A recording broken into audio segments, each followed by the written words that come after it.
অন্যের খুশি দেখে নিজেকে দুঃখী মনে করবেন না। কারণ অন্যরা যে খুশিটা দেখায় সবসময় সেটা কিন্তু অনেকটাই স্ক্রিপ্টেড থাকে। সে ততটুকুই দেখায় যতটুকু সে দেখাতে পারে।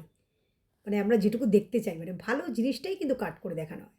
ভালোর পিছনে কিন্তু অনেক দুঃখ কষ্ট থাকে, মন্দ থাকে, সেগুলো কিন্তু দেখানো হয় না। সোশ্যাল মিডিয়াতে মানুষ সেটুকুই দেখায় যেটুকু সে দেখাতে চায়। বাকি ইতিহাসটা কিন্তু সবারই সমান প্রায়। সুখ থাকবে, দুঃখ থাকবে না, বা সুখ থাকবে, কষ্ট থাকবে না। এরকম তো কখনো হয় না। সবাই সব কিছু রয়েছে।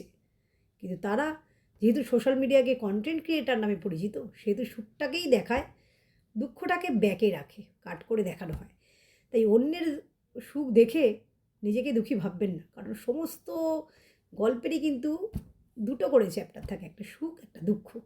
তাই ওরা যেটাকে দেখিয়ে আর্ন করতে চাইছে আর্ন করুক, কিন্তু ভাববেন না যে ওরা কিন্তু একদমই সুখী। দুঃখ কিন্তু ওদের মধ্যেই আছে। তাই সমান তালে সুখ দুঃখ যখন চলে, তাহলে সে দেখাচ্ছে দেখুন, পিছনের গল্প কিন্তু আলাদাই থাকে।